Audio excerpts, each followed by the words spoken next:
मन का बोझ, सांसें किस्मत शरण, तुम कब तक यूं अकेली रहोगी। लोग उससे जब तब ये सवाल कर लेते हैं और वह मुस्कुरा कर कह देती है, आप सबके साथ मैं अकेली कैसे हो सकती हूँ। उसकी शांत आंखों के पीछे हलचल होनी बंद हो चुकी है। बहुत बोलने वाली वह लड़की अब सबके बीच चुप रहकर सबको सुनती है, जैसे किसी अहम जवाब का इंतजार हो उसे। जानकी ने दुनिया देखी थी, उसकी अनुभवी आंखें समझ रही थीं कि कुछ तो हुआ है जिसने इस चंचल गुड़िया को संजीदा कर दिया है। लेकिन क्या?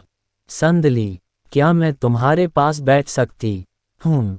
प्यार भरे स्वर में उन्होंने पूछा। जरूर आंटी, ये भी कोई पूछने की बात है।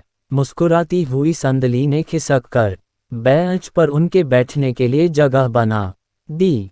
कैसी हो? क्या चल रहा है आजकल? जानकी ने बात शुरू करते हुए पूछा।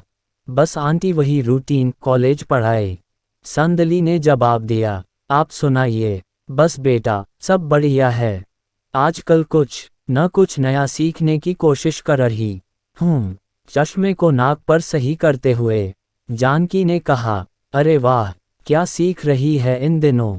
संदली ने कृत्रिम उत्साह दिखाते हुए कहा, जिसे जानकी समझकर भी अनदेखा कर गई। बस यही कि उन अपनों को कैसे अपना बनाया जाए जो मुझे अपना कहते तो हैं पर अपना समझते नहीं। जानकी ने लंबी सांस भरी और चश्मा ऊपर बालों में टिकाते हुए संदली की आंखों में आंखें डालकर अपनत्व भरे लहजे से कहा। जानकी की बात सुनकर संदली की नजरें भी जानकी के चेहरे पर गड़ गईं। भावुक नजरों से वह उनकी तरफ देखने लगी, जैसे वह कुछ समझने की भरपूर कोशिश कर रही हो। उसका गला भर आया। कुछ हिचकिचाते हुए रुंधे स्वर में वह बोली, नहीं आंटी जी, जैसा आप समझ रही हैं ऐसी कोई बात नहीं है। बस मैं अपना दुख बताकर किसी और को दुखी नहीं करना चाहती। बेटा, क्या मैं समझती नहीं हूँ? पति के निधन के बाद यूं अकेले जिंदगी काटना आसान नहीं होता। जब तुम्हारे पति के रोड एक्सीडेंट की खबर सुनी, मन दहल गया था। 2 दिन तक गले के नीचे एक कौर तक न उतरा था मेरे, और विक्रम ने तो अपने आप को कमरे में ही बंद कर लिया था। बड़ी मुश्किल से उसने स्वयं को संभाला है। संदली अचंभित होकर बस जानकी की बातें सुन रही थी। उसके मन में उथल पुथल मची हुई थी। यह क्या कह रही हैं आंटी जी? ऐसा क्यों? प्रश्नवाचक चिन्ह। मुझे कुछ समझ नहीं आ रहा। विक्रम का यूं कमरे के अंदर खुद को बंद कर लेना। आंटी जी प्लीज खुलकर बताइए, आखिर आप कहना क्या चाहती हैं?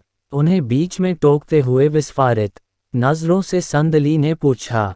बेटी, लखनऊ से ट्रांसफर लेकर जब हम दोबारा इस शहर में आए तो तुम्हारे बारे में हमें सब पता चला। जब तुम्हारे घर गई तो पता चला तुम यहाँ हो, इसलिए तुमसे मिलने यहीं चली आई।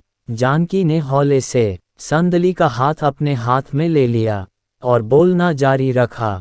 बेटी, विक्रम तुम्हें बहुत चाहता है। उसने कई बार तुमसे अपने दिल की बात बतानी चाहिए, पर तुम तो जानती ही हो कि वह कितना शर्मिला है, कभी किसी लड़की से बात नहीं करता।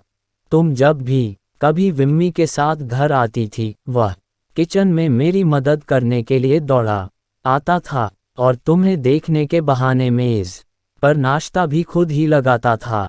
वह मन ही मन तुम्हें चाहने लगा था बेटी। तुम्हारा नाम सुनते ही उसका चेहरा टमाटर की तरह लाल सुर्ख हो जाया करता। मैंने उसके मन को भांप लिया था, इसलिए जब उससे तुम्हारे बारे में बात की तो उसने मुझसे अपने दिल की बात कह दी। बेटा, किसी अच्छे मौके पर तुमसे इस विषय पर बात करके हम तुम्हारे मम्मी पापा से मिलने की सोच रहे थे, लेकिन शायद ईश्वर की कुछ और ही इच्छा थी। तुम्हारी शादी तय हो गई। एक और जानकी बोले जा रही थीं, दूसरी और संदली की आंखों से भर भर आंसू बह रहे थे। वह न जाने क्या सोच रही थी। उसकी खुशी में ही मेरी खुशी है बेटी। उसकी पसंद तुम हो। कहो, क्या तुम मेरे बेटे से शादी करोगी? बोलो बेटा, क्या मेरे विक्रम से शादी करोगी? संदली का गला रुद्ध था। अश्रु पलकों का दायरा तोड़ चुके थे। आंटी जी, जिस दिन उसका एक्सीडेंट हुआ, मेरा और उसका बहुत बड़ा झगड़ा हुआ था। वह बहुत गुस्से में घर से निकला था। उसका एक्सीडेंट मेरी ही वजह से। संदली के मन पर एक भार सा था। वह अपने पति के एक्सीडेंट का जिम्मेदार खुद को मान रही थी। नहीं, नहीं बेटी, तुम यह क्या कह रही हो? उसकी मौत की जिम्मेदारी तुम नहीं हो। अपने मन से यह बोझ उतार दो। संदली, बेटा, जीवन और मृत्यु उस ऊपर वाले के हाथ में है। वह सबको गिनकर सांसें देता है, और सांसें पूरी हो जाने के बाद वह उन्हें अपनी शरण में ले लेता है। इसमें तुम्हारा कोई दोष नहीं, यह सब किस्मत का खेल है बेटा। संदली वहीं बैठ गई और काफी देर तक जमीन में अपना सिर गड़ाए रोती रही। जानकी चाहती थी कि संदली आज जी भर कर रो ले ताकि उसका दर्द पिघल कर पूरी तरह से बह जाए, इसलिए उसने भी उसे रोने से नहीं रोका। रो ले बेटा, आज जी भर कर रो ले, क्योंकि मैं नहीं चाहती कि मेरी होने वाली बहू की आंखें दोबारा कभी नम हो। माँ, सिसकते हुए संदली जानकी से लिपट गई। शायद संदली के मन का बोझ अब उतर चुका था।